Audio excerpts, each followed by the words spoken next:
What's going on, everybody? Happy Monday. Hope you all had a pleasant weekend playing MLB The Show. Your last weekend playing Set 4, Season 4, Exhibition 4, whatever the hell it's called, of MLB The Show 23. It seems like Set 4 has been around for 87 months. But finally, on Friday, we approach Set 5, and I can't wait. But until we get there, I'm sure you all have questions you'd like answered. Let's answer them right now. Welcome back to 10 Minute Mailbag. Of course, it is the series where I, kdjTV, thank you for being here, take your questions from the YouTube comments and answer them at length, in full, with a wide breadth. If you'd like your questions to be featured in next week's 10 Minute Mailbag, make sure you comment them down below. I cannot read your mind. I don't know your questions unless you ask them. Also, make sure you like and subscribe while you're here. Let's go get to those questions.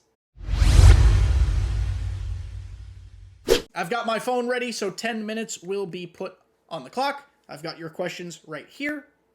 Let's get into it. Ready? 3, 2, 1, begin. First question comes from Danny Henke. What is usually the time frame for retired legends to return to the game? I started playing last year, so I don't really know.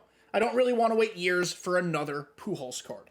So there's a lot of, false information in the internet, shockingly, in the world, in the MLB The Show community space.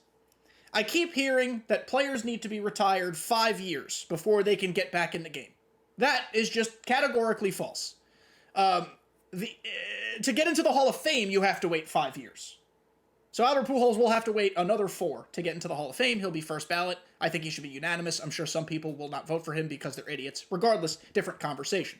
It does not need to be 5 years to get back into MLB The Show. Curtis Granderson's retired.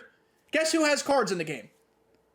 Curtis Granderson. He did not retire longer than 5 years ago. I think he might have retired last year. So he's in the game. I don't know the exact answer to your question because I think the time frame varies from person to person, from legend to legend, from how much they cost to how much others cost. That's a very important variable here. Albert Pujols is the type of player who the entire community, or most of the community, would want back. I would imagine that means he makes his glorious return sooner rather than later. Again, that's not like a hard and fast time frame. I don't know if that means next year. I don't know if it means the year after that. And then it's a different conversation when you talk about legends that we once had that phased out of their contracts and then we would like back. Players like Rogers Hornsby, Ted Williams, etc., etc. That's a little different, because there really isn't an example right now of a legend we've had rights to that has expired and that has come back. So that is an entirely different conversation, and I don't truly know the answer to that. I really don't. But in terms of, relatively recent players who have retired, it's up to SDS to go get them whenever they'd like. In theory. I hope that what we've learned from Sets and Seasons this year means that SDS is more aggressive in going after more legends. Not just big fish, but as many legends as possible. Because the more legends we have, the better Sets and Seasons can be. Pujols can certainly be part of that equation, as can others. I would love if some recently retired players came back. I think it all in all just makes for a better gaming experience. So I don't necessarily have the exact answer to your question, but I do hope what I just said helped. So Danny, thank you for being here. Next question comes from Jonathan Perkinson. Good morning. Would you have interest if SES ever did a program with ball players from movies, such as Henry Rowan Gardner from Rookie of the Year, Roy Hobbs from The Natural, Willie Mays Hayes from Major League, and others? I don't have a problem with it. We're already playing a fantasy video game that allows created players to exist, so I don't care if there were fictional characters in the game. But talking about rights like we just did a couple seconds ago, I think it becomes very difficult to get some of those players. It becomes very difficult because we're talking about real celebrities and lots of money that goes with getting their rights to be put in a video game. I don't know who you have to pay for. I don't know if you'd have to pay the movie studio and the actor, or just the studio, or just the actor, or both. I have no effing clue. But in terms of how much that would cost, I would imagine it costs a lot more to get Charlie Sheen Wild Thing than it does to get, I don't know, Tom Hanky. So that's just where my head initially goes with that question. Again, I don't hate the idea. I think it'd be a lot of fun. Henry Rowan Gardner throwing Shed and then throwing his Ephus maybe would be cool. I don't know. I just don't know how feasible it actually is. Before we get into doing things like that, I'd rather SDS focus on, like I just said, getting as many legends as possible. Real legends. Or real meaning like actual human beings. Because we need to fill out sets and seasons a little bit. That could be like a cool next option or next step. But first, let's get as many of those friggin' legends as humanly possible. Jonathan, thank you, as always, for being here. Next question. Jay Mullen. Hey, Kenny. Hi. Curious as to how you shave down your precision ring. Do you just cut it with scissors? I can't speak today. So, it's going to be very, very, very difficult for you guys to see this, and it might not even be worth my time to show you. But here we go. See my precision ring? God, it's blurry as all hell. I'm trying my best, guys. See how it's, like, kind of cut towards the bottom a little bit? That might be a better way to show you. Actually, it is. See how it's kind of cut towards the bottom? What I do is I place the entire full precision ring on before I do any cuts. I place the precision ring on the left stick. Then I take, like, the finest pair of scissors I have. Like, I don't know if this is weird, but if you have, like one of those little toiletry scissors, like a little beard trimmer, or, like, one of those little fine, sharp pair of scissors, if you don't mind using it on a precision ring, a little piece of foam, I take it while it's on the stick, and I put my scissors flush to the plastic, or whatever, I guess this is just plastic, and I just take the tips of the scissors, and I go around in a circle, and I just, like, kind of clip off little tiny pieces in that circle of the base. I'm not trying to cut deep, because I think then you'll break it. I'm not trying to take off a significant portion. All I'm trying to do is to make the lower outer portion of the ring less thick, because then I get more range of motion like this. It's all going to be personal preference. It's going to be trial and error. There is a good chance, like I did, you completely fuck up the first precision ring. But I think it makes the precision ring easier to use. My biggest problem is fielding with a full precision ring. You have less range of motion to pin your guy to sprint. So I prefer just to cut it down a little bit.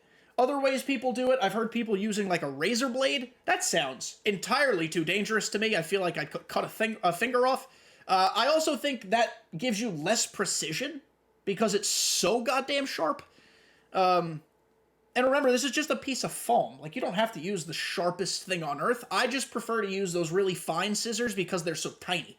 And I can really be precise with it. So, that's how I do it. If you guys have other ways of cutting down your precision rings, please, I'm open to all suggestions, and I'm sure others would like your suggestions as well. We are a family. We all want to do well here, so put your ways that you do it down below. Thank you for your question, and I hope that helps. Next question, Eric Rubin. Can you do a giveaway to where you give me your Hall of Fame and legend hitting skills? Well, I don't have many legend hitting skills. My Hall of Fame skills wax and wane. They come and go. So I would love to share those with you if I could learn how to master them myself. All-star hitting skills I could spread around. I'm good on all-star. But in terms of a giveaway, we will be doing a giveaway of some sort. I don't know what it is yet, but we will be doing a giveaway when we hit 2,000 subscribers. So if you're still here in this video, 7-ish, 8-ish minutes in, make sure you hit the subscribe button. We're a little over 1,700. We're gaining traction by the day. Make sure you hit the damn... Look at me. Hit the sub button. Thank you. You don't have to hit the bell. That's okay. Yeah, I'm not going to be pushy, but hit the subscribe button. Thank you. Eric, and thank you for the funny question. I appreciate it. Final question. Nick Haro. Should the impact of captains be different moving forward? Right now, it seems a Tony Gwynn captain would increase your contact, but I think it would be better if you used Tony Gwynn with a bunch of contact hitters and it boosted power. Great question. Yeah, that's where some of these captains are fundamentally flawed. You guys will remember there was a Nolan Arenado captain that boosted contact and power versus lefties, but Nolan Arenado already had max attributes of contact and power versus lefties. So it didn't help him, and the point of the captains being 95s is that they also get the boosts. But some of them are not getting boosts, as you explained and as I just described with Nolan Arenado. So I think that's one of the fundamental problems, because you do want, in theory, a captain boost should boost what the captain is best at. There are extremes like Tony Gwynn and Nolan Arenado that are so good at their skills that they themselves don't get the boosts. This is how I don't know how to fix this problem. I wish maybe like every captain had a pool of potential upgrades to give your roster or boosts to give your roster. And then once you've activated your captain boost, you can go in and choose the applicable ones you want. Like maybe you don't want a contact boost with Tony Gwynn, but you want a speed boost and an arm strength boost. I don't know if every captain should have every boost available to him, but I think you should have the option maybe to choose which boosts work for you. That further changes the way lineups work. It further changes lineup diversity, skills, lineup building, all these things, strategies. I don't have good answers for these captain questions, truthfully, because I still don't know if I like captains. I still don't know if I think captains should be in the game. We've seen the negative sides of captains this year, how there are like a handful that are so overpowered that none of the other ones get used, and that further creates more lineup problems because it's less diverse. We've also seen how some of these captains are just built like utter trash, so even if their boosts are good, they suck themselves. I don't know how to fix this problem. I wish I did. I'm sure, I'm positive, actually, that people at SDS are looking into it and are trying to figure out how to make it work best. I think the best thing we can do is continue to give positive, constructive feedback. Positive is not the right word. Constructive feedback is the right word, because ultimately that's the only way we get things changed. I'd love to hear what you guys think about captains down below. That'll do it for this week's 10-minute mailbag. I love you guys. Thank you for being here. I'm going to go watch some football on this Sunday, try to make a little cash. Let me know if you win some money. I'd love to take your picks. First of all, if you're winning money, send your picks your boys' way. Your boys got student loans to pay off. But thank you guys for being here. Make sure you subscribe for that giveaway that we'll figure out when it gets here. And I love you all. See you next time.